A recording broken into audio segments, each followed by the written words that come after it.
Live है। हाँ, आपने लाइव कर दिया? जी। हाँ, हो गया है, लाइव हो गया है। ओके ओके, मैं अभी ये करता हूँ, लाइव पे क्लिक करना है और एडिट करना है।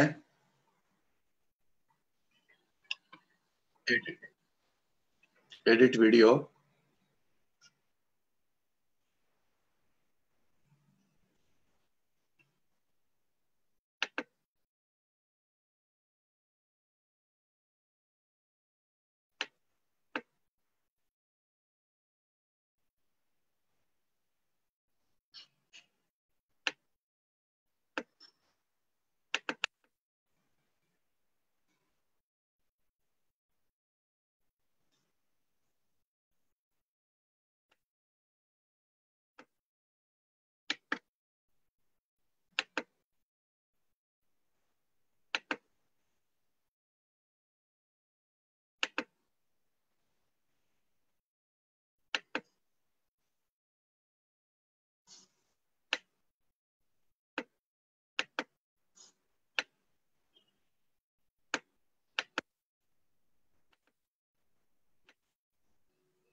ओके, क्या मेरा वीडियो आपको नजर आ रहा है?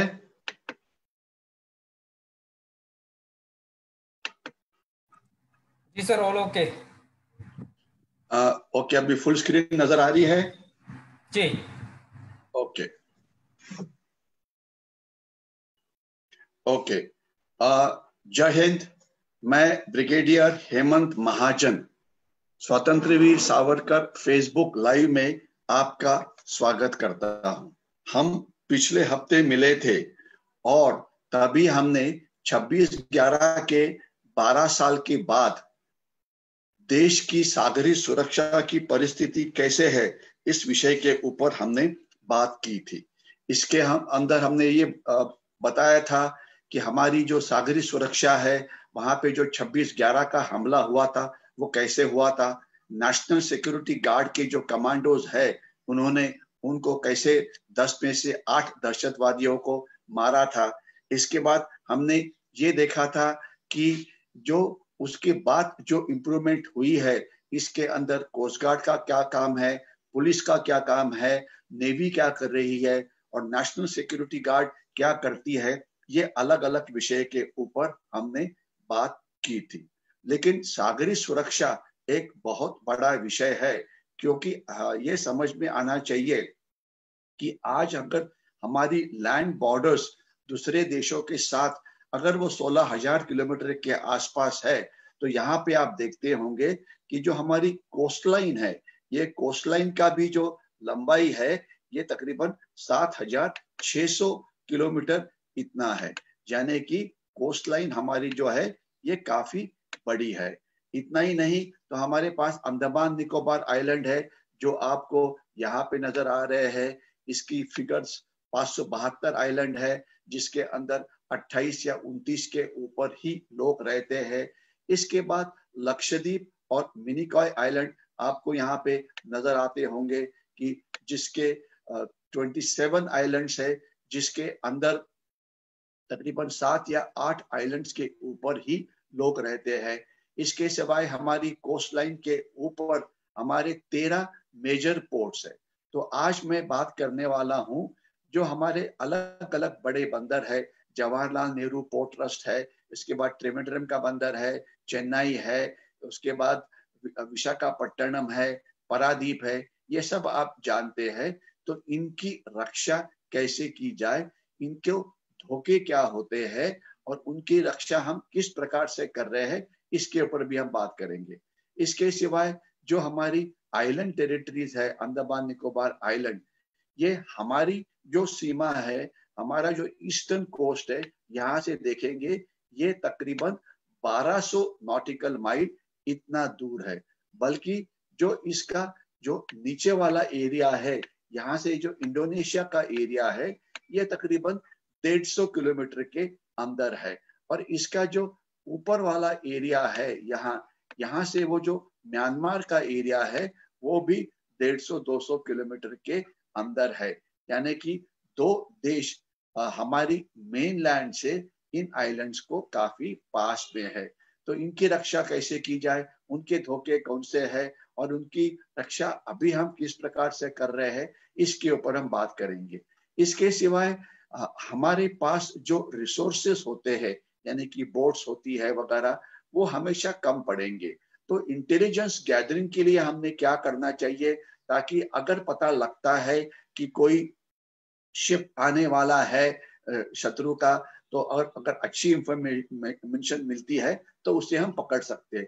इसका मैं एक ही एग्जांपल देता हूँ। 3-4 दिन पहले की बात है, एक शिप श्रीलंका से हमारी कोस्ट की तरफ आ रहा था। अच्छी खबर मिली जिसके अंदर से 100 किलो अफगांजा चरस ये पकड़ा गया। इसके सिवाय काफी सारे पिस्टल्स पकड़े गए जो तमिलनाडु में लाए जा रहे थे। तो ये एक गुड इंटेलिजेंस बेस्ड ऑपरेशन था। इतना ही नहीं, अगर आप न्यूज़पेपर पढ़ते होंगे तो अभी अभी आपने खबर सुनी होगी कि हमारी जो अभी कोस्टल एरियाज है वो इतनी बड़ी है, तो उनके ऊपर नजर रखने के लिए हम अत्याधुनिक ड्रोन्स खरीद रहे हैं। ड्रोन के बारे में तो आपको पता ही है कि ये हवा में उड़ते हैं 20 घंटा, 25 घंटा, 30 घंटा, डिपेंडिंग अपॉन क्या मॉडल आप इस्तेमाल कर रहे हैं, उनकी एंड्योरेंस होती है। तो वो काफी देर तक हवा में रह के जहां पे जाना है वहां जाके ऑब्जर्वेशन करके हमें खबर भेज सकते हैं। तो इसके ऊपर भी इसका भी इस्तेमाल अभी हो रहा है। तो ये कुछ इंपॉर्टेंट चीजें हैं। इसके सिवाय जो नॉन मेजर पोर्ट्स है, यानी कि छोटे पोर्ट्स, अभी इनकी रक्षा कैसे की जाती है, क्योंकि उसमें से कुछ पोर्ट्स ये प्राइवेट है।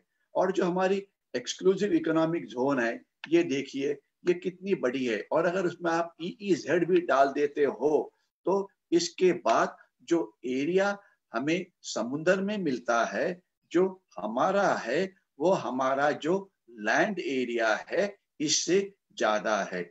इतना ही नहीं, तो हमारी जो देश में जो तेल आता है, तेल के लिए यहाँ नीचे देखिए SPM यानी कि सिंगल पॉइंट मूरिंग, जो तेल वाले जो जहाज है वो किनारे के पास नहीं आ सकते क्योंकि वो काफी बड़े होते हैं।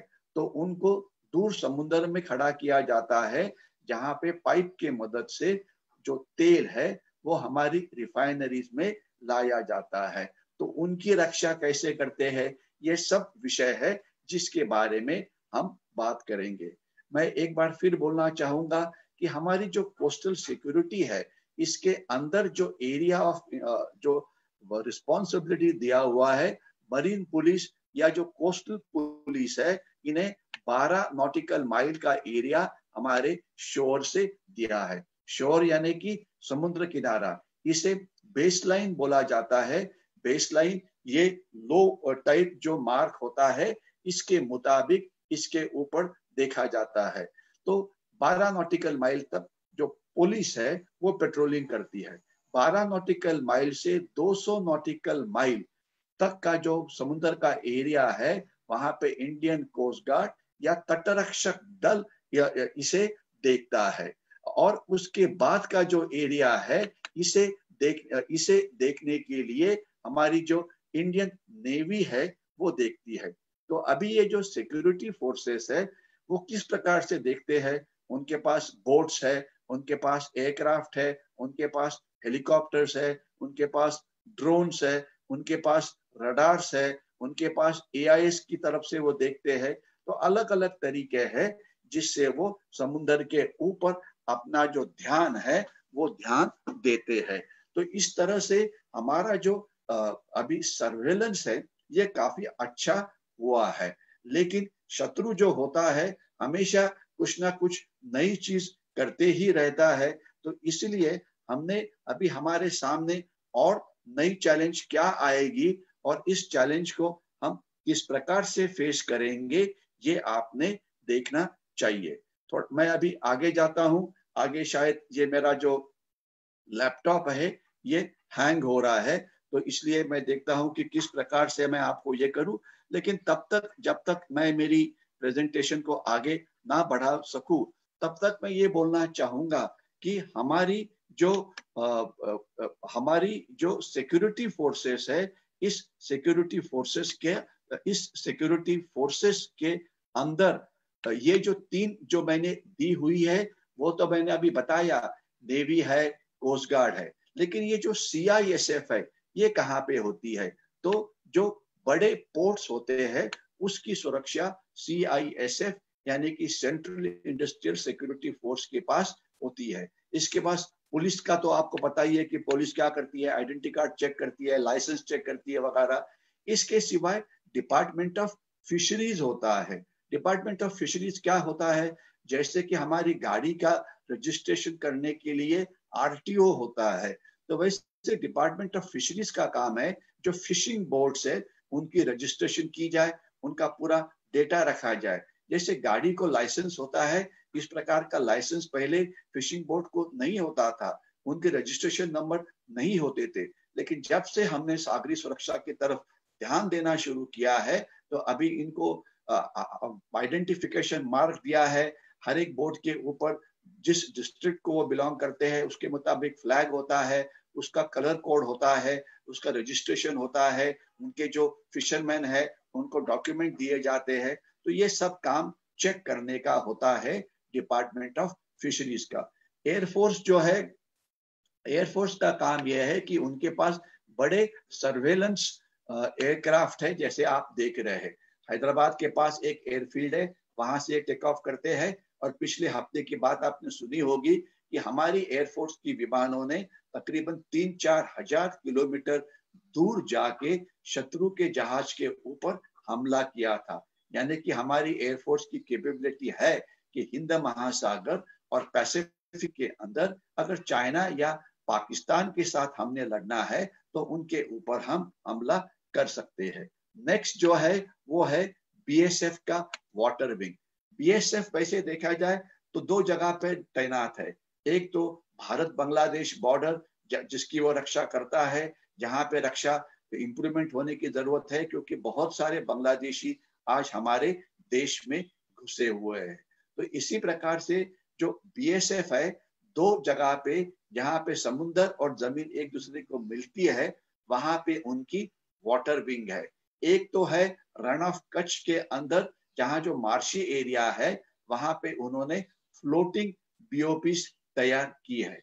बॉर्डर आउटपोस्ट जो होता है वो जमीन पे होता है, लेकिन BSF का जो फ्लोटिंग पोस्ट है वो क्या होता है, एक बोट होती है जो पानी में ऊपर नीचे करती है, तो उसके अंदर से वो उस इलाके के ऊपर नजर रखते हैं। और उसी प्रकार से उनकी फ्लोटिंग BOP जो है वो जो एरिया है अपना सुंदरबन का यानी कि कलकत्ता के पास वाला, वहां पर भी ये होते हैं। इसके बाद लाइट हाउसेस का स्टाफ होता है। लाइट हाउसेस जो हमारी है, आप में से जो कोस्टल किनारे पे रहते होंगे उनको पता है कि ये एक टावर होता है जिसके ऊपर लाइट्स होते हैं और जो शिप्स जाते हैं समुद्र के अंदर उसे ये डायरेक्शन देते हैं। तो अभी इनका बहुत अच्छा इस्तेमाल हम कर रहे हैं। जहां पर हमने AIS को डिटेक्ट करने वाली मशीनरी लगाई हुई है। और आपको पता है कि 200 जो टन के ऊपर की जो शिप होती है उसके ऊपर आइडेंटिफिकेशन के लिए एक AIS लगाना कंपलसरी है। तो उसकी जो छानबीन है ये लाइट हाउस में जो सिस्टम है वो करती है। कस्टम्स है, कस्टम्स का काम है स्मगलिंग को रोकना।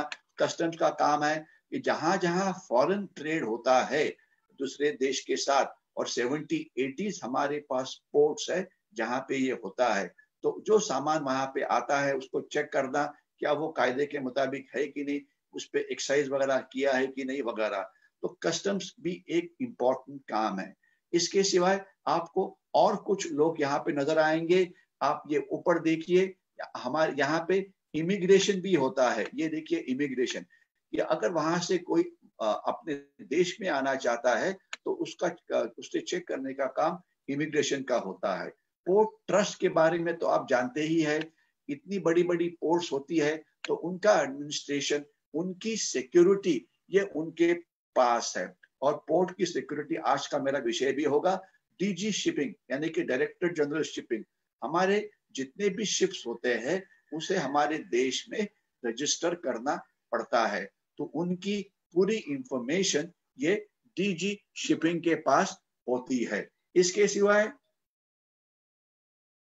DG लाइट हाउसेस है या लाइट शिप्स है, तो इनका भी काम जो AIS से इंफॉर्मेशन मिलती है वो देखना, और जो शिप्स समुद्र के अंदर होती है उनको डायरेक्शन दिखाना होता है।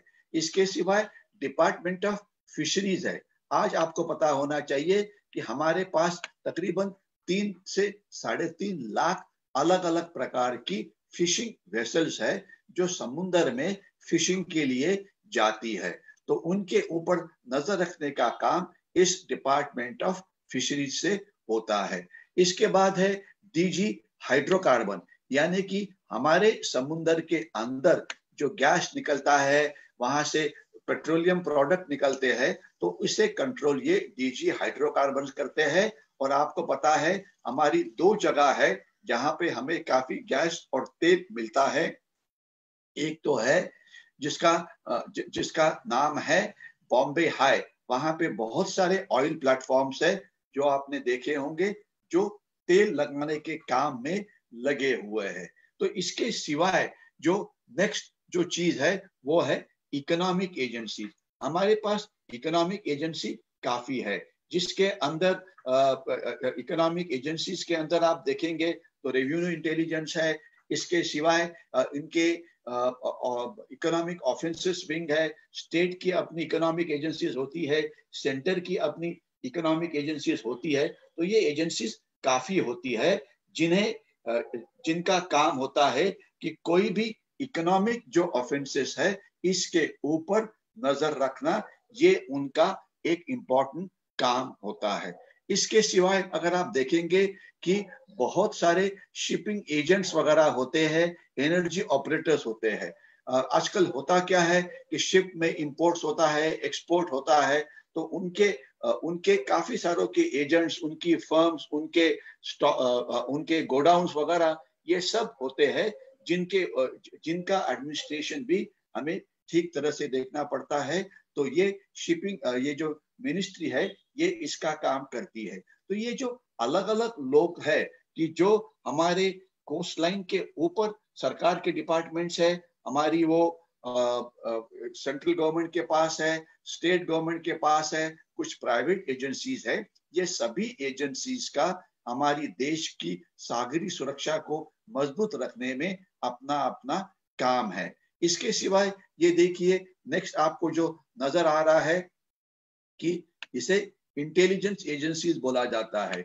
आज इंटेलिजेंस एजेंसीज हमारे पास बहुत है। इंटेलिजेंस ब्यूरो है, रिसर्च एंड एनालिसिस विंग है, मिलिट्री इंटेलिजेंस है, नेवल इंटेलिजेंस है, कोस्ट गार्ड इंटेलिजेंस है, पुलिस का इंटेलिजेंस होता है, महाराष्ट्र इंटेलिजेंस। इसके सिवाय पुलिस का CID होते हैं, वो अपनी इंफॉर्मेशन निकालते हैं। हमारा नेशनल टेक्निकल रिसर्च ऑर्गेनाइजेशन है, वो इंटेलिजेंस के लिए जवाबदार है। और कल परसों की ही बात है, हमारे जो चीफ ऑफ नेवल स्टाफ है, इन्होंने एक रिक्वेस्ट गवर्नमेंट के पास भेजी है कि अभी कोस्टल इंटेलिजेंस या जो मैरिटाइम इंटेलिजेंस है इसको ठीक तरह से कंट्रोल करने के लिए एक अलग ही एजेंसी होनी चाहिए। और उसके लिए एक अभी तो आजकल मल्टी एजेंसी सेंटर्स होते हैं जहां पे महीने में एक बार ये सभी एजेंसी इकट्ठा मिलती है और एक दूसरे के साथ इंटेलिजेंस शेयरिंग करती है। लेकिन इसे एक फॉर्मलाइज रूप देना चाहिए और ये गवर्नमेंट ने अप्रूव किया हुआ है, क्योंकि इंटेलिजेंस हमें आजकल फॉरेन से भी मिल रहा है, यानी कि अमेरिका से मिलता है। हमारे जो दोस्त है, जापान है, ये है, वो भी हमारे साथ इंटेलिजेंस शेयर करते हैं, खास तो चाइना के बारे में। तो इसीलिए एक स्पेशलाइज एजेंसी को होना जरूरी है। और अगर आप मिनिस्ट्रीज देखेंगे तो इसमें बहुत सारी मिनिस्ट्रीज है। मिनिस्ट्री ऑफ डिफेंस है, मिनिस्ट्री ऑफ होम अफेयर्स है, मिनिस्ट्री ऑफ साइंस है, मिनिस्ट्री ऑफ एग्रीकल्चर है, मिनिस्ट्री ऑफ फॉरेन अफेयर्स है। तो ये सब एजेंसीज और ये जो जितने अलग अलग डिपार्टमेंट्स है, अगर ये इकट्ठा काम करेंगे तो ही जो हमारा सिक्योरिटी का काम है ये अच्छी तरह से हो सकता है। एक अभी जो इम्प्रूवमेंट हमारी कोस्टल सिक्योरिटी में हुई है, इसके अंदर हमने हमारी समुद्र किनारे के ऊपर अभी रडार्स लगाए हुए हैं। तो इस रडार का फायदा ये होता है कि जो अलग अलग शिप्स है जो हमारे समुद्र में जाती है, उनके ऊपर नजर रखना इस रडार्स का काम होता है। और इससे हम अच्छी तरह से हमारी जो सिक्योरिटी है इसके ऊपर नजर रख सकते हैं। तो ये रडार्स हमारे 24 घंटा काम करते हैं। इसके सिवाय ये जो रडार्स है दिन को भी काम करते हैं, रात को भी काम करते हैं। तो इसलिए इनका काम जो उनको जो इंफॉर्मेशन मिलती है, वो इंफॉर्मेशन अगर वो इकट्ठा ठीक तरह से करे और ठीक वो जो यूजर है उसके पास पहुंचे, तो हमारा जो काम है ये अच्छा हो सकता है। तो इसलिए किया ये है कि हमने ये जो रडार से जो फीड आता है, ये पहले जो डिस्ट्रिक्ट हेडक्वार्टर होता है, आप यहाँ पे देखेंगे कि जो ग्रीन में दिखाया हुआ है ये डिस्ट्रिक्ट हेडक्वार्टर है। और आपकी इंफॉर्मेशन के लिए ये पता होना चाहिए कि कोस्ट गार्ड की ये जो डिस्ट्रिक्ट हेडक्वार्टर है ये हर एक कोस्टल स्टेट के अंदर है और ये हर एक यूनियन टेरिटरी, जैसे कि गोवा यूनियन टेरिटरी है, इसके सिवाय करावती यानी कि जो लक्षद्वीप मिनी कॉय आइलैंड वहां पर है, इसके सिवाय देखेंगे पुडुचेरी एक अपनी यूनियन टेरिटरी है, चेन्नई या तमिलनाडु एक अपना स्टेट है, इसके सिवाय विशाखापट्टनम ये अपना एक स्टेट है, और कलकत्ता वगैरह ये भी अपने स्टेट्स वगैरह है। और आप देखेंगे कि अंडमान निकोबार आइलैंड्स के अंदर भी यहाँ पे उनका एक डिस्ट्रिक्ट हेडक्वार्टर दिगलीपुर में है जो नॉर्थ अंडमान में है, और एक कैंपल बे या साउथ अंडमान में है।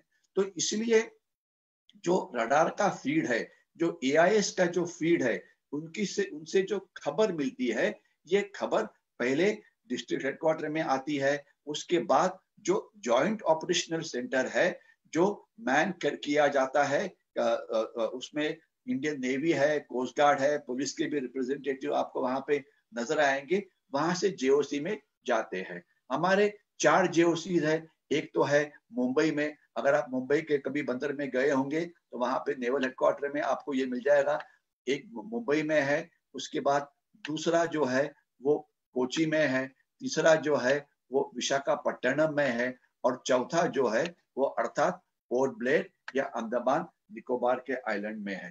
तो ये इंफॉर्मेशन उनके पास आ जाती है। और इसके सिवाय ये पूरी इंफॉर्मेशन गुड़गांव में जाती है, जिसे आईमैक बोला जाता है, information management and analysis centre. तो अभी इंफॉर्मेशन अच्छी तरह से रडार से ली जाती है, एआईएस से ली जाती है, सैटेलाइट से ली जाती है, और किसी के पास कोई आती है तो वहां जाती है। तो ये एक कंट्रोलिंग हेडक्वार्टर्स है, ये एक कोऑर्डिनेटिंग हेडक्वार्टर्स है, ये एक एनालाइजिंग हेडक्वार्टर्स है जो एक अच्छा काम कर रहा है। हम आगे जाते हैं। ये हमारे सब सोल्जर्स जिन्होंने अपने जान की बाजी लगा दी है। कल परसों की ही बात है, 3 और सोल्जर्स ने अपना जान दे दी पुंछ के पास जो पाकिस्तानी फायरिंग हुआ था। तो इन सब को हमने सैल्यूट करना चाहिए, क्योंकि इंडियन आर्मी की जो कैजुअलिटीज है वो कम नहीं हो रही है। हर महीने में आप देखेंगे तकरीबन 10, 15, 20 हमारे सोल्जर्स है अपनी जान देते हैं देश की सीमा की सुरक्षा करते हुए। मीडिया के अंदर मैं एक दो पॉइंट्स ये बताना चाहूंगा कि अभी भी मीडिया के अंदर कुछ लोग हैं कि जो चाइना की भाषा बोलते रहते हैं। आज की एक खबर आई थी कि एक पेपर ने न्यूज दी थी कि चाइना बोल रहा है कि कोरोना या चाइनीज वायरस जो शुरू हुआ है शायद वो हिंदुस्तान से निकला हुआ है। अभी चाइना ऐसे बेवकूफ की बात जरूर करेगा, लेकिन हमारे न्यूज़पेपर ने ये कोई बोलने की जरूरत है। लेकिन हमारे न्यूज़पेपर चाइना जो बोलता है उल्टी सुल्टी बात करता है वो रिपोर्ट करने का काम ये हमारे में से काफी कुछ लोग ये कर देते हैं। तो ऐसे न्यूज़पेपर से सावधान रहिए, क्योंकि जो मीडिया वॉर चाइना करता है वो अभी भी शुरू है। खैर हमने उनको उसमें हिरा दिया है, क्योंकि चाइना और आईएसआई पाकिस्तान की जो है उनकी पॉलिसी है कि ब्लीडिंग इंडिया बाय 1000 कट्स, दहशतवादी हमले हो वगैरह, इसके बाद 1000 एजिटेशंस, कुछ ना कुछ कारण निकालो, एजिटेशन शुरू कर दो। 1000 एक्टिविस्ट, एक एक्टिविस्ट नाम की एक ब्रिगेड तैयार हो गई है। देश में कोई भी अच्छा काम शुरू होता है तो इसमें से कुछ लोग उसे रोकने की कोशिश करते हैं। ये कहने का मतलब नहीं है कि सभी एक्टिविस्ट खराब है या सभी एनजीओज खराब है, लेकिन काफी सारे लोग हैं कि जो चीजें देश हित में नहीं है इसके बारे में भी, इसके ऊपर वो ज्यादा ये करते हैं, रोड को ब्लॉक कर देते हैं, ट्रैफिक को ये कर देते हैं। तो इस प्रकार की जो चीजें हैं जिससे देश की अर्थव्यवस्था में रुकावट आती है ये होती है। तो ऐसे एनजीओ, ऐसे एक्टिविस्ट, ऐसे जो लोग हैं उनसे हमने बिल्कुल सावध रहना चाहिए, क्योंकि ये हमारी देश की प्रगति में एक बहुत बड़ा रुकावट डालते हैं। मैं आगे जाता हूं। अभी भी स्टैंड ऑफ हमारा शुरू है और आपको पता है कि हमने इंसिस्ट किया है कि अभी जो चाइनीज है पेंगोंग लेक के अंदर वो यहाँ तक आए हुए हैं। पहले वो फिंगर 8 के ऊपर होते थे, अब फिंगर 8 से वो फिंगर 4 तक यहाँ तक पहुंचे हुए हैं। तो हमने बोला है कि अभी आप यहाँ से वापस जाइए। उन्होंने बोला कि ठीक है हम जाएंगे, लेकिन उनका कहना है कि हम उस समय वापस जाएंगे जब आपने ये जो एरियाज ऑक्यूपाई किया है, हेलमेट टॉप है, ब्लैक टॉप है, चाइनीज गुरुंग टॉप है वगैरह, ये स्पंगुर गैप के पास, वो बोलते हैं ये पूरा एरिया आप खाली करो, उसके बाद ही हम यहाँ से वापस जाएंगे, जो हमें बिल्कुल मान्य नहीं है। तो इसलिए अभी भी स्टैंड ऑफ चल रहा है। और चाइनीज आर्मी की, अगर आप चाइनीज आर्मी के बारे में काफी सारी इंफॉर्मेशन आ रही है, खास तो ताइवान से इंफॉर्मेशन ये आई थी कि जो चाइनीज आर्मी के जो सोल्जर्स है ये जो ठंडी है इसमें वो ठीक तरह से जी नहीं पा रहे हैं, इसलिए उनकी जो कैजुअलिटीज है ये काफी बढ़ रही है। क्योंकि चाइनीज सोल्जर्स ये अर्बन बेस्ड है और आपको ये पता होना चाहिए कि ऑलमोस्ट 65 to 70% ऑफ जो चाइनीज सोल्जर्स है वो वन चाइल्ड पॉलिसी के प्रोडक्ट है, यानी कि उनके फैमिली के अंदर केवल एक ही बच्चा पैदा हुआ था, इसलिए उन्हें एक किंग के मुताबिक, एक युवराज के मुताबिक, एक प्रिंस के मुताबिक वो ऊपर आए हुए हैं। और चाइना में इसलिए इकोनॉमिक प्रॉस्पेरिटी ज्यादा है। तो ये जो चाइनीज सोल्जर्स है इनकी हाइट कम होती है, क्योंकि ये सब अर्बन बेस्ड है, ये सब फास्ट फूड खाते हैं, इनको एक्सरसाइज करने की आदत नहीं है, ये इतना ज्यादा इंटरनेट के ऊपर अपना टाइम बर्बाद करते हैं, तो उनकी हेल्थ ये काफी खराब हो जाती है। तो चाइनीज सोल्जर्स ये अर्बन बेस्ड होने के कारण उनका फिजिकल फिटनेस कम है, उनकी हाइट कम है, उनका वेट कम है, उनका मसल मास कम है, अलग अलग तरीके हैं। और उनका चाइनीज सोल्जर्स का ऑलमोस्ट 20 to 30% जो ट्रेनिंग होता है वो पॉलिटिकल ट्रेनिंग होता है। यानी कि अगर हमारा इंडियन सोल्जर है तो अगर वो 1 साल की ट्रेनिंग करता है तो वो 1 साल की ट्रेनिंग फौजी ट्रेनिंग करेगा, यानी कि फिजिकल फिटनेस है, हथियार को चलाना है, युद्ध भूमि में जो अलग अलग प्रकार के टैक्टिक्स इस्तेमाल करते हैं उसके बारे में। लेकिन चाइनीज का तकरीबन 20% जो चीज है वो पॉलिटिकल के ऊपर उनका चलता है। तो इसलिए उनकी जो स्टैंडर्ड है मेंटेनेंस की, ये जो सोल्जर्स की जो स्टैंडर्ड है ये काफी कम है। तो ये उनकी एक कमजोरी है जिसके साथ वो रहते हैं। और जो चाइनीज जनरल्स है वो भी एक बहुत ही पॉलिटिकल पार्टी के अपने ये होते हैं, रिप्रेजेंटेटिव होते हैं, और उनको प्रोफेशनल कॉम्पिटेंस के बिना जो पॉलिटिकल अफिनिटी होती है इसके लिए उनको प्रमोट किया जाता है। तो जैसे मैंने सावरकर स्मारक के हर एक इसमें बोला है कि चाइनीज की हिम्मत नहीं है कि वो इंडियन आर्मी के ऊपर अटैक करके निकाले। ये आप एक बार फिर सुन लो कि जो मैंने उस समय 6 महीने पहले बोला था कि जब कुछ एक्सपर्ट बोल रहे थे कि अभी वॉर होने वाला है, वॉर होगा तो क्या होगा, क्या हमारा 62 जैसे हालत होगा। तो ये जो सावरकर स्मारक के लिए जो मैंने अलग अलग फेसबुक लाइव किए थे, हर संडे को हम कर रहे हैं, सुनिए उस समय मैंने क्या बोला था, ये बिल्कुल सच निकला हुआ है। तो अभी हम बात करते हैं हमारी सागरी सुरक्षा के ऊपर। कुछ लोग बोल रहे थे कि चाइनीज के जो बेसिस है समुद्र के अंदर, ये बेसिस से हमें धोखा है, या तो वो बांग्लादेश में है, या वो म्यांमार में है, या श्रीलंका में है। ये इसके बारे में तो आपको बोलूंगा।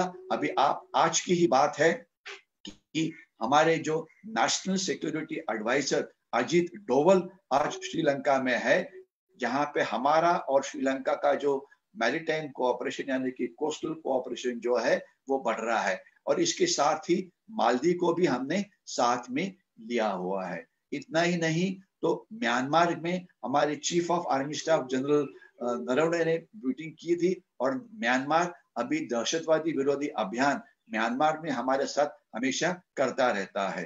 बांग्लादेश ने भी जो चाइनीज वहां पे ज्यादा संख्या में आना चाहते थे, उन्हें रोकने की कोशिश की हुई है। क्लैंडस्टाइन इंटेलिजेंस गैदरिंग ये एक बहुत ही चलता है। इसका मैं आपको एक एग्जांपल देता हूं कि मेरे ख्याल से 5 या 6 महीने पहले की एक बात है। एक चाइनीज शिप हमारा जो मालवण का बंदर है वहां आके पहुंचा, क्योंकि वहां पे एक स्टॉर्म आ रहा था, वो आया। तो लोगों ने सोचा कि शायद वो फिशिंग करने के लिए आया हुआ है, लेकिन वो फिशिंग के लिए नहीं आया था। वो हमारे हमारे एरिया में आके इंटेलिजेंस गैदरिंग ये कर रहा था। तो हमने इस प्रकार के जो फिशिंग वेसल्स के नाम पे काफी लोग, काफी फॉरेन शिप्स हमारे एरिया में आते हैं और कुछ काम करते हैं, तो उसे हमने उनके ऊपर भी जरूर नजर रखना चाहिए, क्योंकि इंटेलिजेंस गैदरिंग जो है ये एक इम्पोर्टेंट काम होता है, जिसके लिए ये फिशिंग वेसल का इस्तेमाल करते हैं। यानी कि फिशिंग ऊपर दिखाते हैं कि हम फिश को पकड़ने के लिए आए हैं, लेकिन ये फिश वगैरह पकड़ना बहुत ही कम होता है। ज्यादा जो उनका होता है वो होता है कि इलेक्ट्रॉनिक सर्वेलेंस है, इसके सिवाय और कोई खबर निकालनी है वगैरह वगैरह। तो इसीलिए आपको याद है कि कुछ देर पहले मैंने आपको बताया था कि बांग्लादेश को 2 सबमरीन्स चाइना ने दी थी। तो इसे हमने टिट फॉर टैट, हमने म्यांमार को एक सबमरीन दी है, जिसकी जो ये है जो जिसके जो खलाशी है वो हमारे इंडियन नेवी के चलाते हैं। तो इस प्रकार से हम ये जो चाइना का जो थ्रेट है इसे एक अच्छा जवाब दे रहे हैं। जब तक नॉन कन्वेंशनल थ्रेट का सवाल है, पायरेसी हमारे देश के पास आ रही थी, लेकिन अभी इसका हमारे ऊपर ज्यादा असर नहीं हो रहा है। लेकिन जो हमारी जो मर्चेंट नेवी की जो शिप्स है जो अफ्रीका कोस्ट के पास जाती है, तो उन्हें पायरेसी का जरूर धोखा होता है। तो पायरेसी के खिलाफ वो किस प्रकार से कार्रवाई करते हैं ये अलग विषय है, इसके ऊपर अभी मैं ज्यादा बातचीत नहीं करूंगा। नैर्को टेररिज्म, कल परसों की मैंने बोला था कि श्रीलंकन शिप के अंदर 100 kg नैर्कोटिक्स हमारे पास आ रहा था, ये अभी भी आ रहा है, तो उसे रोकने की जरूरत है।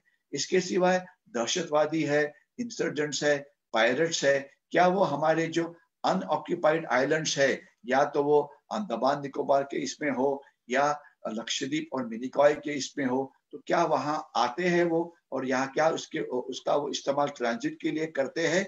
हमने केयरफुल रहना चाहिए। जब तक सवाल इलीगल माइग्रेशन का है, मैं एक बार फिर रिपीट करता हूं कि समुंदर से बांग्लादेशी जो है वो 2 जगह पे जाते हैं।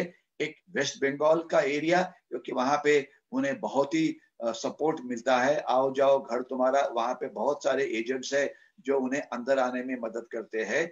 और अभी मेरे ख्याल से अगले कुछ महीने के अंदर वेस्ट बंगाल में इलेक्शंस होने वाले हैं, तो इलीगल बांग्लादेशी माइग्रेशन ये एक सब्जेक्ट इलेक्शन का इशू बनना चाहिए, क्योंकि ये हमारी देश को लगा हुआ एक कैंसर है। और उसी प्रकार से इलीगल माइग्रेशन चलता है, वो चलता है ओडिशा के कोस्ट लाइन के ऊपर। हमारी जो शिप्स है जो पेट्रोलिंग करती है वो सर्वेलेंस ऑपरेशन करते हैं, यानी कि कोई सस्पिशियस शिप है समुद्र के अंदर उनके ऊपर नजर रखते हैं। इसके सिवाय वो जब पेट्रोलिंग करते हैं, अगर कोई उन्हें सस्पिशियस शिप नजर आए तो उसे रोकते हैं। और मोस्ट इम्पोर्टेंट जो है वो है बोर्डिंग ऑपरेशन, यानी कि अगर कोई शिप ऐसे लगता है कि वो कुछ कार्गो कैरी कर रही है, कुछ खबर मिली हुई है, तो उसको चेक करने का काम बहुत अच्छा किया जाता है। और हमारी सर्वेलेंस के लिए तो हमारे हेलीकॉप्टर हवा में उड़ते हैं, हमारे विमान उड़ते हैं, हमारे शिप्स पेट्रोलिंग करते हैं। अलग अलग प्रकार से हम ये जो सर्वेलेंस है ये करते हैं। और जो अलग अलग हमारे पास जो नेवल शिप्स है, नेवल शिप्स का ज्यादा इस्तेमाल मैरीटाइम सिक्योरिटी के लिए किया जाता है, यानी कि जो 200 नॉटिकल माइल के जो आगे वाला एरिया है। तो इसके अंदर क्वाड्रिलैटरल कोऑपरेशन के बारे में थोड़ा मैंने मेंशन किया था कि 4 नेवीज के साथ जापान है, अमेरिका है, ऑस्ट्रेलिया है, इनके साथ हम क्वाड्रिलैटरल कोऑपरेशन कर रहे हैं इंडो पैसिफिक ओशन के अंदर, जहां पे हम चाइनीज के ऊपर नजर रख रहे हैं। तो उनके जो अलग अलग शिप्स है वो आपको यहाँ पे नजर आ रहे हैं। जब तक सवाल है कोस्ट गार्ड का, ये हमारे पास सबसे बड़ी एजेंसी है। उनके पास तकरीबन 200 से ज्यादा अलग अलग प्रकार के शिप है, ये आप देख सकते हैं। और इनका वजन 2000 टन से लेकर 4000 टन होता है। और ये कौन कौन से जो उनके पास शिप्स है जो चलते हैं, ये देखिए, advance offshore patrolling vessel, offshore patrolling vessel, fast patrolling vessel. Fast का मतलब है कि ये काफी स्पीड के साथ जाता है। इनकी स्पीड 8 नॉटिकल माइल से लेकर 20, 25, 30 तक होती है। इंटरमीडिएट पेट्रोलिंग वेसल ये भी होता है। इसके सिवाय उनके पास और भी जो है इंटरसेप्टर बोट्स जो है, ये अर्थात इनका स्पीड सबसे ज्यादा होता है, क्योंकि ये उसी के लिए काम है। ये एक जो है इसके बारे में मैं बात करूंगा, एसीवी या एयर क्वेश्चन व्हीकल। हमारा बहुत सारा एरिया जो है मार्शी है, जहाँ पे समुद्र में और काफी जगह पे समुद्र में पानी की जो डेप्थ है वो बहुत कम है, तो बड़े शिप वहां पे नहीं आ सकते हैं। तो वहां पे ये एयर क्वेश्चन जो वेसल्स होते हैं इनका इस्तेमाल किया जाता है। खास तो जो हमारा एरिया रण ऑफ कच्छ का है, रण ऑफ कच्छ आपको पता है गुजरात के पास है, तो वहां पे ये काफी कामयाब होते हैं। और उनके जो हवा में उड़ने वाले जो लोग हैं ये नजर आते हैं। डोर्नियर एयरक्राफ्ट है, चेतक हेलीकॉप्टर्स है, एडवांस लाइट हेलीकॉप्टर्स है। और कल की ही आज के पेपर में एक दुखद बात में आई है कि हमारा जो मिग 29 विमान है जो INS विक्रमादित्य के ऊपर से उड़ान उसने किया था, वो कल इंडियन ओशन में कहीं गिर गया। तो ये ट्रेनर एयरक्राफ्ट था, इसमें से एक पायलट अभी भी मिसिंग है, एक को रेस्क्यू किया गया। तो इस प्रकार के एयर एक्सीडेंट्स होते रहते हैं, लेकिन सर्वेलेंस करना ये उनका काम है जो वो ठीक तरह से कर रहे हैं। जो हमारे पास एक फिशरीज मॉनिटरिंग सेंटर होता है, इसका मतलब यह है कि आज हमारे बहुत सारे फिशिंग वेसल्स ये समुद्र में होते हैं। तो किया क्या जाता है, किया ये जाता है कि हर एक फिशिंग वेसल को ये बोला जाता है कि आप इस पॉइंट से निकलेंगे और आपका 2 दिन के बाद जब फिशिंग से आप वापस आते हैं उसी पॉइंट पे वापस आएंगे। वहां पे एक आधा होमगार्ड, एक आधा पुलिस कर्मचारी नियुक्त किया होता है, वो उनके आने जाने का रजिस्टर वहां पे मेंटेन करता है। उनकी जो डॉक्यूमेंट्स है उसकी चेकिंग की जाती है। उनको अलग अलग प्रकार से जो सिक्योरिटी इंस्ट्रक्शन देनी है वो दी जाती है, क्योंकि ये जो फिशिंग वेसल्स है 3-4 लाख फिशिंग वेसल्स हमारे समुद्र में हो सकती है एक किसी समय। तो यहाँ पे अगर कोई उल्टा काम करने वाला कोई वेसल आ गया तो ये लोग जो समुद्र में है आपको सबसे पहली खबर जो है वो दे सकते हैं। तो इसलिए फिशरमैन का हमारे साथ कोऑपरेशन होना ये हमारे लिए एक बहुत ही इम्पोर्टेंट बात है। और ये तकरीबन अच्छी तरह से होता है। हमारा जो अलग अलग जो एजेंसीज है ये हमेशा जो फिशरमैन कम्युनिटी है उनके साथ अच्छा कम्युनिकेशन रखते हैं, जिससे उनको उनके साथ बातचीत करना, उन्होंने क्या देखा है वो देखना, इसके सिवाय जो खबर उनको मिली हुई है इसके बारे में बात करना, ये सब काम किया जाता है। और हर एक महीने में जब इंटेलिजेंस शेयरिंग की जो कॉन्फ्रेंसेस होती है, तभी भी इस प्रकार की जो खबर जो कहीं से मिलती है, इसका एक दूसरे के साथ हम शेयर करते हैं, ताकि हमारी सर्वेलेंस अच्छी हो और कोई भी खराब आदमी हमारे कोस्ट के ऊपर ना आ जाए। और हम कंबाइंड एक्सरसाइजेस करते हैं, जिसमें नेवी है, कोस्ट गार्ड है, ये सभी इकट्ठा आते हैं और साल में 2 बार एक्सरसाइज करते हैं। तो इसमें सभी जो एजेंसीज है इकट्ठा आ जाती है, navy, coast guard, police, CISF वगैरह, और उस इलाके में जो घूम रहा है उसकी चेकिंग की जाती है। तो ये अच्छी बात है, क्योंकि इससे पता लगता है कि क्या हमारा जो कोऑर्डिनेशन जो चल रहा है आपस में, क्या वो ठीक है कि नहीं, कोई हमारे वीकनेसेस है तो कौन से वीकनेसेस है कि जो हमने ओवरकम करने चाहिए। तो ये सब खबर, ये जो सब चीज है, हम इस एक्सरसाइज में चेक करते हैं, और इससे हमारी जो क्वालिटी ऑफ पेट्रोलिंग है ये बिल्कुल अच्छी बढ़ती है। इसके बारे में किसी को शक नहीं होना चाहिए, क्योंकि आज सबसे बड़ी बात यह है कि जो आज हमारी जो रिसोर्सेस होते हैं, ये रिसोर्सेस हमेशा कम रहेंगे। हमारी कोस्ट लाइन बहुत है, 24 घंटा वहां पे नजर रखना ये इतना आसान नहीं है। तो इसलिए अगर आपका इंटेलिजेंस अच्छा है, आपका कोऑर्डिनेशन अच्छा है, आप एक दूसरे से मदद लेते हैं, एक दूसरे को खबर देते हैं, तो हमारी जो क्वालिटी है वो अच्छा बढ़ेगी। अभी मैं आपको 1 मिनट में 2-3 अच्छी खबर देना चाहता हूं कि अभी ये देखिए, ये है आपका इंडियन ओशन। ये देखिए, ये इतना पूरा ये इंडियन ओशन है, और ये जो है ये पैसिफिक ओशन है। तो यानी कि जो बीच वाला जो एरिया है, इसे इंडो पैसिफिक इस नाम से बोला जाता है। और जैसे मैंने पहले बोला था कि अभी जो हमारा क्वाड्रिलैटरल कोऑपरेशन हो गया है, जिसके अंदर अभी ऑस्ट्रेलिया, ये जो यहाँ पर है, दूसरा जापान, ये है जापान, तीसरा है अमेरिका जो यहाँ पर है, और चौथा है इंडिया। ये चारों देश इंडो पैसिफिक में एक दूसरे के साथ मदद के लिए आ रहे हैं।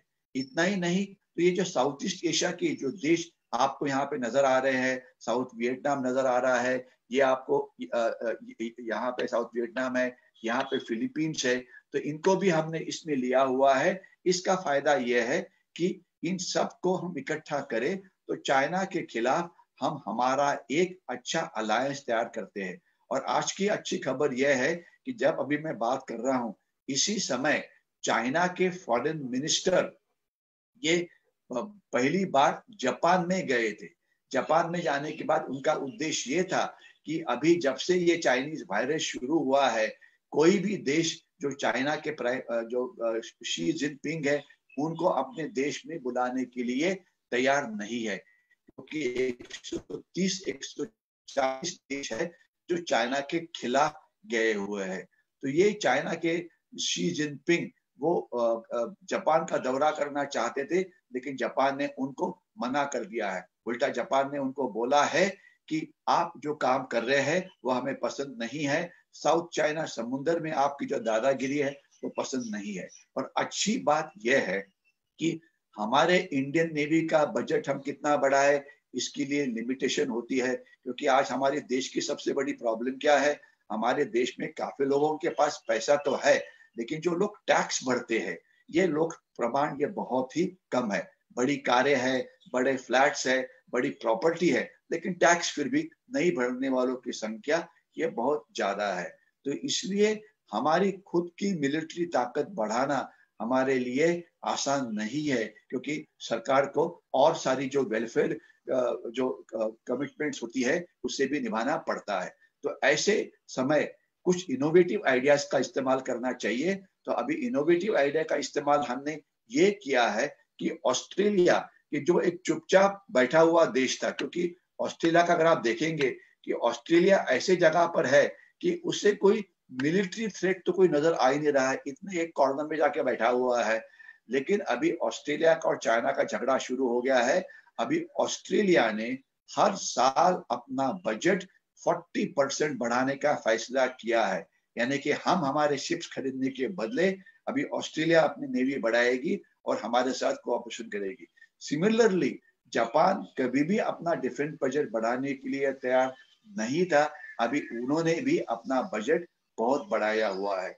इतना ही नहीं, तो ये जो साउथ ईस्ट एशिया के देश है, अगर आपने न्यूज पढ़ी होगी तो आज कल परसों की बात है कि हमारे डिफेंस मिनिस्टर श्री राजनाथ सिंह इन्होंने वीडियो कॉन्फ्रेंसिंग की वियतनाम के साथ, और वहां पे ये फैसला हुआ कि वियतनाम की जो नेवी है उनकी ट्रेनिंग में हम मदद करेंगे, वियतनाम का जो आर्मी है उनके ट्रेनिंग में मदद करेंगे। वियतनाम जो एयर विमान इस्तेमाल करता है वो हमारे जैसे कुछ विमान सोवियत ओरिजिन के हैं, तो उनके पायलट की ट्रेनिंग के लिए हम मदद करेंगे।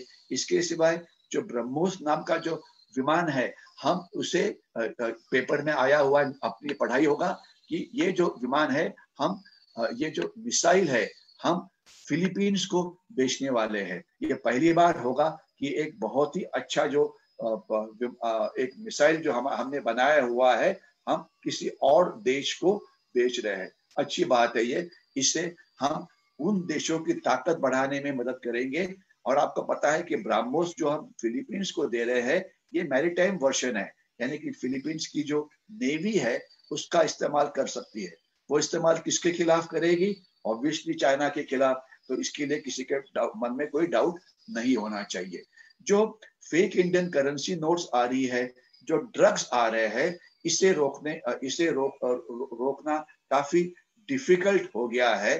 तो इसीलिए जो दो चीजें हैं, एक तो जो कोस्ट लाइन के ऊपर रहते हैं, अगर आप इस प्रकार का कोई कंसाइनमेंट देखते हैं तो उसकी खबर आपने देनी चाहिए सिक्योरिटी एजेंसीज को। और दूसरा, जो ड्रग्स ने हमारे बड़े शहरों में प्रवेश किया है, बीच में टीवी चैनल वाले नारकोटिक्स के पीछे लगे थे। मैं उसकी पॉलिटिक्स में नहीं जाना चाहता हूं, लेकिन हमारे जो फिल्म स्टार्स है, हमारे जो हायर स्टेटा की सोसाइटी है, वो ड्रग्स को लेना एक बहुत बड़ी अच्छी काम अच्छा समझते हैं। तो इसलिए ऐसे लोगों को जरूर जेल में डालना चाहिए कि जो ड्रग्स और हमारे कुछ न्यूज़पेपर्स है जिन्होंने बोलना शुरू किया था, नहीं नहीं जी थोड़ा बहुत ड्रग तो सभी ले लेते हैं। ड्रग्स को we should have a zero tolerance for drugs, क्योंकि इनको ये जो सो कॉल्ड एक्सपर्ट्स है, सो कॉल्ड एक्टिविस्ट है, जो बोलते हैं कि ये जो ड्रग है इसे फ्री कर दो क्योंकि अमेरिका ने उसको फ्री कर दिया है या वेस्टर्न यूरोप में ये फ्रीली मिलता है। बिल्कुल नहीं, अमेरिका जो करेगा वो हमारे लिए अच्छा है, ऐसे नहीं। ड्रग्स को हमारा जो ये है टॉलरेंस, बिल्कुल जीरो टॉलरेंस होना चाहिए। आप में से कुछ लोगों ने एक मूवी देखी होगी जिसका नाम था उड़ता पंजाब। आपने पता है कि देखिए कि नहीं है, उसमें पंजाब के युवकों को पाकिस्तान की एजेंसी आईएसआई ने कैसे ड्रग्स खाने के लिए मजबूर किया, इसके ऊपर ये था। और ये माना जाता है कि large number of youth today in Punjab are drug addicts. इसमें यूथ जो है उसे उनकी फैमिली बर्बाद हो जाती है, कुछ पॉलिटिशियंस इन्वॉल्व है, कुछ क्रिमिनल्स इन्वॉल्व है, क्रॉस बॉर्डर के एजेंट्स इन्वॉल्व है। तो ये जो है इसे बिल्कुल ही रोकना चाहिए और ड्रग्स हमारे देश को, हमारे युवकों को बर्बाद करेंगे।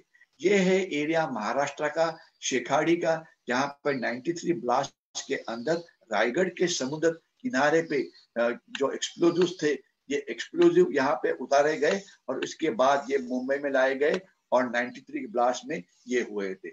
ये है अपना रण ऑफ कच्छ का एरिया, जहाँ पे सर क्रीक से काफी इलीगल एक्टिविटीज चलती है। इसे और मजबूत करने की जरूरत है।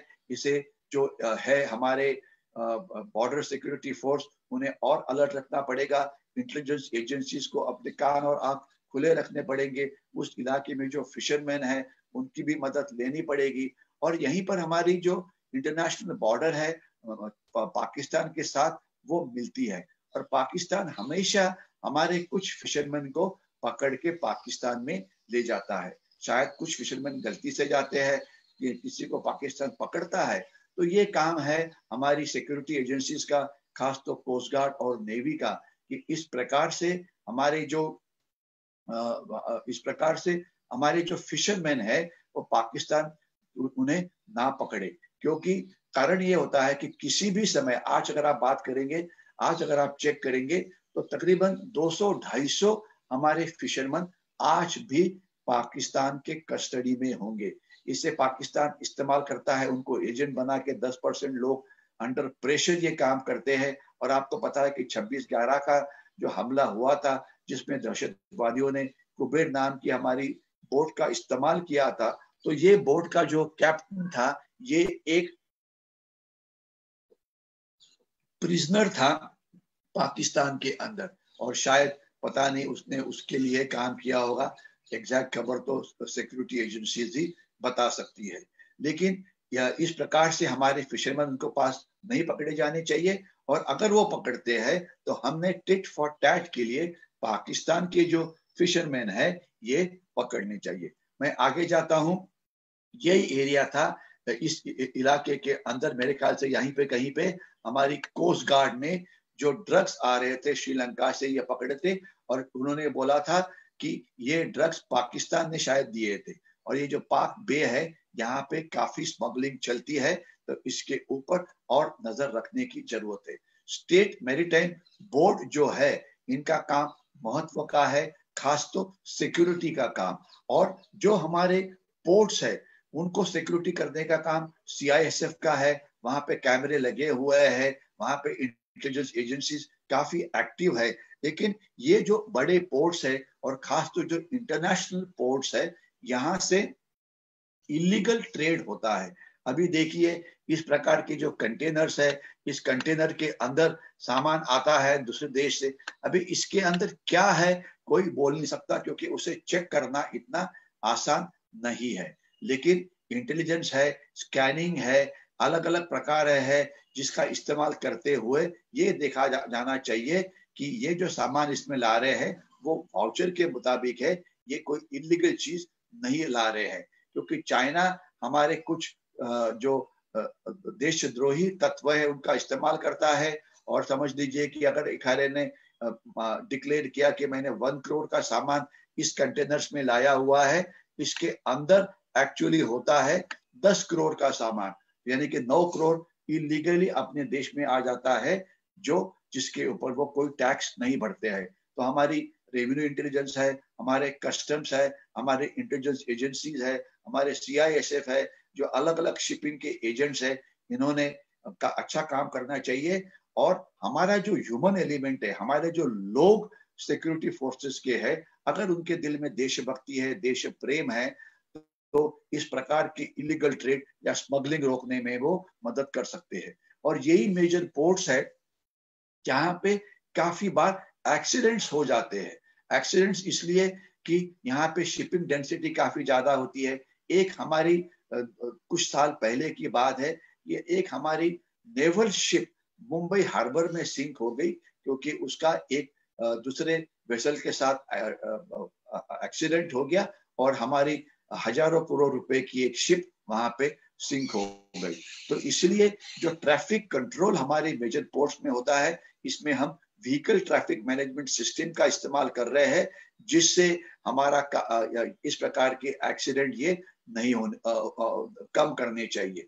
आजकल हमारी जो पोर्ट्स है वहां पे ISPS कोड ये लगा हुआ है, यानी कि इंटरनेशनल शिप और पोर्ट फैसिलिटी सिक्योरिटी कोड।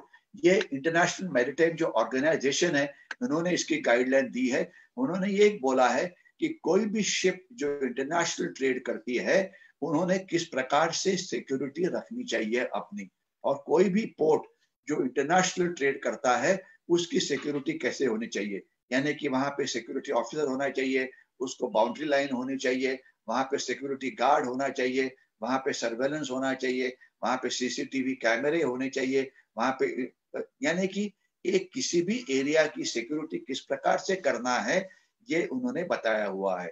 ये कोड खैर बड़े पोर्ट्स के लिए ही लागू है, और जो इंटरनेशनल मीटिंग के लिए जाता है उसके लिए लागू है। लेकिन हमारे देश ने जो हमारी कोस्टल शिपिंग है इसके लिए, और जो छोटे पोर्ट्स है जिसे नॉन मेजर पोर्ट बोला जाता है, इसे भी ये लागू करना चाहिए, क्योंकि सिक्योरिटी ब्रीचेस जो हमारी पोर्ट में होती है ये काफी होती है, क्योंकि काफी असामाजिक तत्व है जो उल्टे काम करते हैं। एक बार आपको पता है कि हमारे कोस्ट लाइन के पास कुछ बैरल्स जो समुद्र से फेंके हुए थे वो नजर आए थे।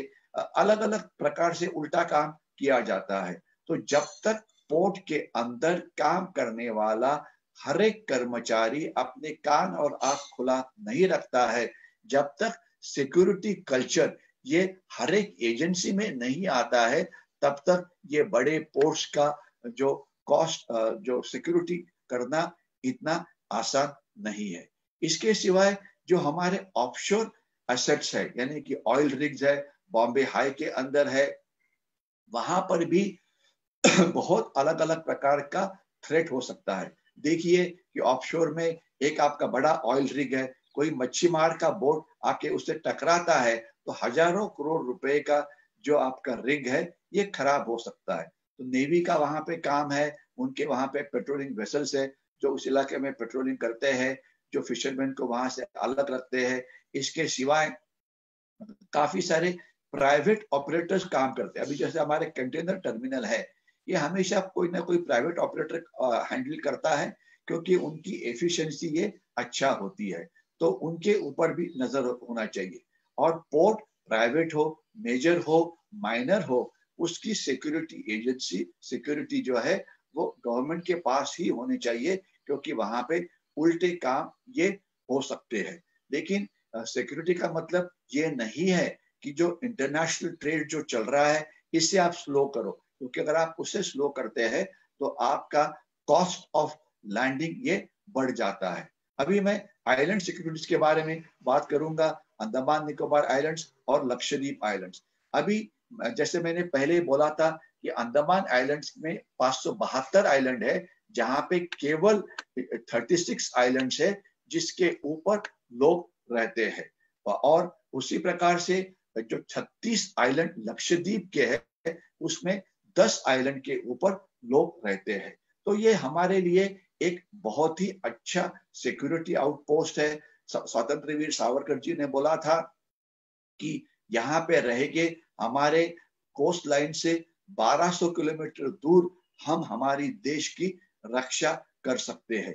ये हमारे पास यहाँ पे 4 अनसिंकेबल एयरक्राफ्ट कैरियर है। मैं आपको ये दिखाऊंगा कि हमारे 4 बड़े बड़े वहां पे एयरपोर्ट्स है जहां से हमारे फाइटर एयरक्राफ्ट या नेवी के फाइटर एयरक्राफ्ट टेक ऑफ कर सकते हैं और पूरी बे ऑफ बंगाल, अरेबियन सी के अंदर हमारा नजर रख सकते हैं, और शायद इंडियन ओशन के अंदर भी जा सकते हैं। तो ये एक बहुत ही बढ़िया हमारी आउटपोस्ट है। और लेकिन इसके अंदर ज्योग्राफिकली ये देखना चाहिए कि वो हमारे से 1200 नॉटिकल माइल दूर है, यानी कि काफी दूर है। लेकिन जो हमारा लैंडफॉल आइलैंड है, ये जो म्यांमार का जो कोको आइलैंड है उससे सिर्फ 18 किलोमीटर दूर है। तो इसलिए इस इलाके में चाइनीज ने नहीं आना चाहिए, इसके ऊपर हमने नजर रखना चाहिए।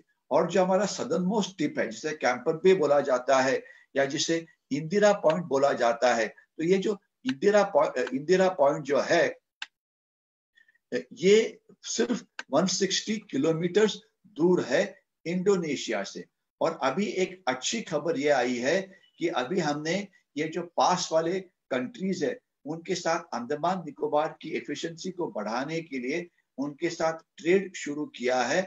और एक शिप जो सुमात्रा या इंडोनेशिया से निकला वो पोर्ट ब्लेयर में आके पहुंचा, और उन्होंने पोर्ट ब्लेयर के लिए जो कंस्ट्रक्शन मटेरियल था वो उसमें लाया था, क्योंकि 160-170 किलोमीटर दूर से कंस्ट्रक्शन मटेरियल लाना ये सस्ता है एज कंपेयर टू अगर आप 1200 किलोमीटर दूर से उसको लाए, या तो चेन्नई से या विशाखापट्टनम से या कलकत्ता से, ऑब्वियसली उसकी कीमत जो है वो ज्यादा हो सकती है। तो अंडमान निकोबार आइलैंड हमारे लिए एक बहुत ही बढ़िया एक लाइन ऑफ डिफेंसेस है। और ये जो नॉर्थ अंडमान है, मैंने बोला था कि यहाँ पे एक डिगलीपुर नाम का एक एयरफील्ड है जहां से हम पूरी बांग्लादेश की कोस्ट है, म्यांमार की कोस्ट है, बांग्लादेश बाकी का एरिया है, उसके ऊपर नजर रख सकते हैं। जो मिडिल अंडमान है, इसके अंदर आपका अर्थात पोर्ट ब्लेयर है, और पोर्ट ब्लेयर जो है, आप माफ करिए, मिडिल अंडमान में पोर्ट ब्लेयर नहीं है, वो इस अंडमान यहाँ पर है। पोर्ट ब्लेयर एक बहुत ही वर्ल्ड क्लास एयरपोर्ट है, वहां पे बड़ा शिपिंग हार्बर है, तो और ये भी हमारा एक अनसिंकेबल एयरक्राफ्ट कैरियर है। इसके सिवाय हमारा जो एयरफोर्स है, इस एयरफोर्स का जो बेस है, ये जो बेस है, ये आप देखेंगे ये कार निकोबार के अंदर है। और आपको पता है कि जब सुनामी हुआ था तो कार निकोबार के अंदर के हमारे बेस को डैमेज हुआ था, लेकिन अभी वो डैमेज रिपेयर हुआ है। यहाँ पे हमारे फाइटर एयरक्राफ्ट भी लैंड होते हैं, तो इसलिए ये एक इसका भी बहुत अच्छा इस्तेमाल किया जा सकता है। और जो ग्रेट निकोबार आइलैंड है, ये जो सदर्न मोस्ट टिप जो आप देखेंगे यहाँ पे कैंपल बे में हमारा एक और एयरफील्ड है, जहां पर भी हमारे एयरक्राफ्ट उतरते हैं। यानी कि नॉर्थ अंडमान में एक एयरफील्ड डिग्रीपुर में है, पोर्ट ब्लेयर में दूसरा है, कार निकोबार में तीसरा है, और ग्रेट निकोबार में चौथा है। तो ये हमें एक हमारी जो नेवी है, हमारा जो एयरफोर्स के विमान है, उनको एक बहुत बड़ा बेस का ये काम करता है। इतना ही नहीं, तो इसके सिवाय वहां पे हमारी बहुत ज्यादा आर्मी डिप्लॉयड है। इसके बारे में मैं ज्यादा बातचीत नहीं करूंगा, लेकिन इतना समझ लीजिए कि अगर कोई कोशिश करता है हमारे आइलैंड में घुसखोरी करने की, तो उनकी वहां पे पिटाई हो जाएगी। इतना ही मैं आपको बोल सकता हूँ। अंडमान निकोबार के बारे में आप जितना बोले उतना कम है, लेकिन ये हमारा एक स्ट्रेटेजिक आर्म है, स्ट्रेटेजिक ताकत है, सामरिक ताकत है, जिसका इस्तेमाल हम हमारे देश की सुरक्षा में कर सकते हैं। अभी मेरे ख्याल से मेरा समय खत्म हो रहा है। मेरी घड़ी 11:37 दिखा रही है। मैंने मेरा टाइम ओवरशूट कर लिया है, तो मैंने क्विकली आगे जाना चाहिए, क्योंकि अंडमान निकोबार में जितना बोले उतना कम है। लास्ट में मैं इतना ही बोलना चाहूंगा कि निकोबार आइलैंड के अंदर हम एक बड़ा पोर्ट बना रहे हैं, जिसे ट्रांसशिपमेंट हार्बर के तौर पे हम तैयार कर रहे हैं। ट्रांसशिपमेंट टर्मिनल का मतलब क्या होता है कि बड़े बड़े शिप्स में, बड़े बड़े कंटेनर्स में सामान आता है, और फिर जैसे वो कोस्ट के पास आ जाते हैं, तो वो उसको छोटी बोट में ट्रांसफर करते हैं। तो साउथ ईस्ट एशिया में जाने के लिए वो यहाँ पे अपना सामान बड़े शिप से छोटे में ट्रांसफर कर सकते हैं। तो ये एक बहुत अच्छा चीज है जो हम करने की कोशिश कर रहे हैं। मैं आगे जाता हूँ। लक्षद्वीप आइलैंड्स, ये भी हमारी एक गॉड्स गिफ्ट है जो हमारे देश को मिली है। लेकिन लक्षद्वीप आइलैंड अंडमान निकोबार के आइलैंड की तुलना में ये काफी छोटे हैं, यानी कि वहां पे 1 या 2 किलोमीटर ही ये बड़े हैं। और वहां पे सिर्फ ये जो एरिया है कवराती, एक ही जगह है जहां पे उनका एयरफील्ड है। बाकी जगह पे कोई भी एयरफील्ड नहीं है, लेकिन वहां पे हेलीकॉप्टर्स जरूर लैंड हो सकते हैं। और ये 300 350 किलोमीटर दूर है कोचिन से या कालीकट से वगैरह से। और ये जो मिनिकॉय आइलैंड है, ये मैप में मैंने सिर्फ मिनिकॉय दिखाया है, इसके नीचे है जो है मालदीव। तो मिनिकॉय और मालदीव आइलैंड के नीचे से काफी बड़ा शिपिंग ट्रैफिक पास होता है। तो अगर हमने पायरेसी कंट्रोल के लिए कोई सेंटर तैयार करना है, तो ये यहाँ पे हम अच्छी तरह से नजर रख सकते हैं। और ये एक बहुत ही स्ट्रेटेजिकली लोकेटेड आइलैंड्स है।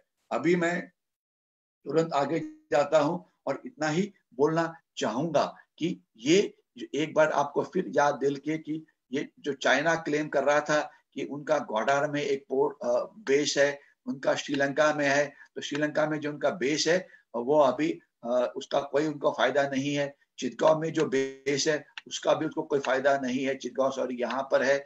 उसके बाद यहाँ पे हम्बन तोता में उनका जो बेस था उसका इस्तेमाल हम ही कर रहे हैं हमारे नॉर्थ ईस्ट में जाने के लिए। तो चाइना का जो स्ट्रिंग ऑफ पर्ल्स नाम की एक थियोरी कोई लोग बताते थे, उसे रोकने में हमें अच्छी कामयाबी ये मिली हुई है। अभी समय नहीं है कि मैं सागरमाला की बात करूंगा, लेकिन सागरमाला एक बहुत ही बढ़िया प्रोजेक्ट है जिससे बहुत सारी हमारी इकोनॉमी को आगे बढ़ाने में मदद मिलने वाली है, उसके बारे में कभी और ज्यादा। जो हमारी क्रूड ऑयल है, जो हमारी एनर्जी सिक्योरिटी है, आज हमारी सभी एनर्जी जो है ये वेस्टर्न कोस्ट के ऊपर आ जाती है, लेकिन जो ईस्टर्न कोस्ट है यहाँ पे कोई एनर्जी नहीं आती है। तो जरूरी है कि लड़ाई के अंदर हमने जो हमारी पाइपलाइन है, अगर आप देखेंगे ये सभी पाइपलाइन ये गुजरात या इस इलाके से शुरू होती है और वो जो नॉर्थ की तरफ ये आगे जाती है। अगर आप देखिए ये अलग अलग जगह पे ये जाती है, और लेकिन यहाँ से पाइपलाइन हमारी ज्यादा नहीं है। तो हमने स्ट्रेटेजिक बैलेंस को ये करने के लिए ये जो बड़े पोर्ट्स है, खास तो विशाखापट्टनम है, पारादीप है, यहाँ से कुछ इंटीरियर्स के लिए भी तेल लाने की कोशिश करनी चाहिए, ताकि कोई देश हमें रोक नहीं पाएगा अगर कोई लड़ाई होती है वगैरह। तो क्योंकि ये क्रूड ऑयल की जो मूवमेंट है ये इंपॉर्टेंट है। इलीगल ट्रेड के बारे में मैंने बात किया था। गुजरात में 41 पोर्ट्स है जो नॉन मेजर पोर्ट्स बोले जाते हैं। तो इन सब के ऊपर जो लोग वहां पे जो रहते हैं उनके दिल में देशभक्ति की भावना निर्माण करनी चाहिए, क्योंकि हर एक के ऊपर नजर रखना आसान नहीं है। नहीं तो एक जोक जो आर.के. लक्ष्मण ने दिखाया था कि एक वीआईपी का सिक्योरिटी गार्ड है और उसके साथ एक खड़ा है, तो लक्ष्मण को ये पूछते हैं कि ये दो गार्ड किस लिए? तो पहला वाला गार्ड बोलता है कि मैं वीआईपी का सिक्योरिटी गार्ड हूँ, और दूसरा वाला सिक्योरिटी गार्ड बोलता है कि जो पहला वाला गार्ड है मैं उसका सिक्योरिटी गार्ड हूँ। तो हर एक के ऊपर नजर रखना इम्पॉसिबल है, हर एक जगह के ऊपर सर्वेलेंस रखना ये इम्पॉसिबल है, और ये कॉस्ट इफेक्टिव नहीं है। तो अगर हर एक आदमी जो किसी भी गवर्नमेंट ऑर्गेनाइजेशन के अंदर है, उसके दिल में अगर देशभक्ति की भावना निर्माण करे तो हम अच्छा काम कर सकते हैं। तो मैं अभी इतना ही बोलना चाहूंगा कि हमारी कोस्टल सिक्योरिटी ये काफी इंप्रूव हुई है, नेशनल सिक्योरिटी गार्ड अच्छा काम करता है। अभी अलग अलग चीजों के बारे में बोलने के लिए समय नहीं है, तो इसलिए अभी मैं रोकता हूँ। और बोलने के लिए और काफी सारी चीजें थी, लेकिन मैं इतना ही बोलना चाहूंगा कि हमारी देश की सुरक्षा जो है अच्छी है, लेकिन जो मॉरल्स और इथिक्स है, नैतिक मूल्य, नैतिकता, शिलाचार, सदाचार, हमने क्या करना चाहिए ये हर एक को पता है। लेकिन जो देशभक्ति, जो देश प्रेम है, ये जो भावना है हर एक के दिल में अगर हम पैदा नहीं करते हैं तो कोई भी सुरक्षा व्यवस्था हमें सुरक्षित रह नहीं सकती है। हमारे देश में सबसे बड़ी भावना होनी चाहिए कि मेरा देश के ऊपर प्रेम है, मैं देश के लिए अच्छा काम करूंगा, मैं देश के लिए कोई गैर काम नहीं करूंगा। और जो दूसरा है वो है कि देश की सुरक्षा ये जो है ये मेरा काम है, ड्यूटी ऑनर और कंट्री ये मेरा काम है। और जो हमारा जो इंडियन मिलिट्री एकेडमी जो फौज की है उनका जो मोटो है कि देश की सुरक्षा सर्वप्रथम, ये हमारे हर एक नागरिक का एक मोटो होना चाहिए। और अगर हम सत्कर्म करते हैं, क्या अच्छा काम है, क्या अच्छा है, क्या बुरा है, इसके बारे में सबको पता है, लेकिन अगर हम देश के बारे में सोचते हैं और दूसरे के बारे में सोचते हैं तो हम देश की जो सुरक्षा व्यवस्था है उसको और मजबूत कर सकते हैं। तो मेरे ख्याल से आज देश की सबसे बड़ी ताकत है उनके नागरिक, उनके सिक्योरिटी फोर्सेस की सबसे बड़ी ताकत है उनके सोल्जर्स, उनके लीडर्स। तो मेरे ख्याल से हमने ये पूछना चाहिए कि हम देश के लिए क्या कर सकते हैं। अभी भी चाइनीज गुड्स के ऊपर बॉयकॉट को जारी रखो, प्रोपेगेंडा वॉरफेयर का एक बड़ी मत पढ़ो, इंफॉर्मेशन वॉरफेयर में जरूर हिस्सा लो। ये जो वीडियो अगर आपको अच्छा लगा होगा तो उसे ज्यादा से ज्यादा लोगों के साथ शेयर करो, क्योंकि ये खबर अगर आप अच्छे लोगों के पास नहीं पहुंचाते हैं तो वो प्रोपेगेंडा वॉरफेयर का ये बढ़ सकते हैं। तो मैं अभी यहीं पे रुकता हूँ, और अपने ऊपर भरोसा रखो कि हमारा देश महान होने वाला है और इसे महान बनाने की जिम्मेदारी ये हमारी है। अच्छे दिन तो आएंगे ही और उसे हम लाएंगे। ये अगर हम दिन में रखते हैं तो हम देश को आगे बढ़ने में मदद कर सकते हैं। तो मैं यहीं पे रुकता हूँ कि देश के सामने सिक्योरिटी चैलेंजेस काफी है, इसे इनोवेटिव वेज की मदद से हमने उसको ओवरकम करना चाहिए, जिसमें गुड आइडियाज का इस्तेमाल बहुत अच्छा है। क्या हम मैरीटाइम डोमेन के अंदर सर्जिकल स्ट्राइक पाकिस्तान के ऊपर कर सकते हैं कि नहीं, इसके ऊपर सोचने की जरूरत है। तो ये सब जो चीज है इकट्ठा करेंगे तो आज सबसे इंपॉर्टेंट है, हर एक नागरिक ने सुरक्षा के बारे में सोचना चाहिए। जो सिक्योरिटी का जो कल्चर है देश को सुरक्षित रखने का, हर एक के दिल में आना चाहिए। Inculcating patriotism and commitment to national cause, ये बहुत ही इंपॉर्टेंट है देश की कोस्टल एरियाज के अंदर। तो ये जो कोस्टल सिक्योरिटीज के जो चैलेंजेस है हम आगे आने वाले में देखते रहेंगे, उसको मीट करते रहेंगे। तो मुझे भरोसा है कि देश की सागरी सुरक्षा आने वाले दिनों में और ज्यादा मजबूत बनेगी। मैं यहीं पे रुकता हूँ। मुझे कुछ क्वेश्चंस यहाँ पे नजर आ रहे हैं, इसे मैं देखता हूँ कि कुछ क्वेश्चन देखे कि नहीं। मुझे सबसे पहले हेमंत तांबट जी का नजर आ रहा है कि जय हिंद, आप सबको जय हिंद। सुरेश नागवेकर जी वंदे मातरम बोल रहे हैं। साक्षी अग्रवाल जी जय हिंद बोल रहे हैं। आप सबको मैं बोलता हूँ कि सभी को जय हिंद। लेकिन हमने कुछ करना चाहिए। जैसे मैंने बोला कि चाइनीज गुड्स को बॉयकॉट करो, प्रोपोगंडा वॉरफेयर का ये मत पढ़ो, ये जो वीडियोस है उसकी ज्यादा से लोगों के साथ शेयर करो वगैरह। जगजीत चौहान जी बोल रहे हैं नमस्ते जी, आपको भी नमस्ते, सबको नमस्ते। उसके बाद है शेखर तावड़े जी वंदे मातरम बोल रहे हैं। सचिन देशमुख जी जय हिंद बोल रहे हैं। उमेश जी शर्मा जी जय हिंद बोल रहे हैं। गंगा शिक्षक जी जय हिंद बोल रहे हैं। काफी सारे लोगों का सबको जय हिंद। सुरेश नागवेकर जी पूछ रहे हमारे पास कितनी एयरक्राफ्ट कैरियर है। हमारे पास एक ही एयरक्राफ्ट कैरियर अभी है, INS विक्रमादित्य, और दूसरा एयरक्राफ्ट कैरियर अभी हमारा बन रहा है जो कोचिन में। अगर आप कभी कोचिन टूरिस्ट बन के जाएंगे तो वहां पे टैक्सी वाले जो नया एयरक्राफ्ट कैरियर बन रहा है वो दिखा देंगे, लेकिन अभी भी उसको 2-3 साल लगेंगे ये करने के लिए। लेकिन आज जरूरत है कि हमारा बजट तो नहीं बढ़ने वाला है, तो जो इनोवेटिव और जो छोटे शस्त्र है उसका इस्तेमाल करके हमारे देश की सुरक्षा करना। इसलिए हम ड्रोन ले रहे हैं, क्योंकि एयरक्राफ्ट कैरियर की कीमत थाउजेंड्स में होती है। अगर मुझे फिगर्स याद है तो विक्रमादित्य की कीमत $2.9 बिलियन थी। $2.9 बिलियन। और मैं ये 10 साल पहले की बात कर रहा हूँ, और आज की कीमत तो मुझे नहीं पता, उसको कम से कम 2 गुना या 3 गुना कर दीजिए। उसके तुलना में 3-4 करोड़ के लिए आपको एक ड्रोन मिल जाता है, 3-4 करोड़ के लिए एक रोबोट मिल जाता है, तो 2-3 करोड़ के लिए आपको रडार मिल जाता है। तो ये जो इनोवेटिव तरीके से हमने हमारी देश की सुरक्षा को मजबूत करना चाहिए। साक्षी जी पूछ रहे हैं कि क्या राफेल कोस्टल सिक्योरिटी में इस्तेमाल होगा। कोस्टल सिक्योरिटी यानी कि जो लड़ाई में राफेल का इस्तेमाल तो जरूर होगा, क्योंकि राफेल एक बढ़िया एयरक्राफ्ट है। अगर चाइना आना चाहेगा इंडियन ओशन के अंदर तो उनके खिलाफ इस्तेमाल कर सकते हैं। और अभी एयरफोर्स ने अपनी कैपेबिलिटी दिखा दी कि एक एयरक्राफ्ट जो हैदराबाद एयरफील्ड से निकला वो 4000 किलोमीटर दूर जाके मिसाइल फायर करके वापस आया, एयर टू एयर रिफ्यूजिंग करके। तो राफेल तो उससे ज्यादा अच्छा एयरक्राफ्ट है, तो ऑब्वियसली उससे हमारी सिक्योरिटी बढ़ेगी। लेकिन एयरफोर्स भी अभी ड्रोन्स का इस्तेमाल काफी करना चाहती है। How does a landing aircraft speed negotiate and land on a moving aircraft, कि अगर शिप मूव हो रहा है, एयरक्राफ्ट मूव हो रहा है, तो वहां पे वो कैसे लैंड करता है। ये एक मैथमेटिक्स का ये है। आपने शायद पता नहीं एथलेटिक्स के अंदर रिले रेस देखा है कि नहीं है। रिले रेस के अंदर जो जो एथलीट्स होते हैं वो अपने हाथ में जो बैटन है, एक भागने वाला दूसरे वाले भागने वाले के हाथ में देता है।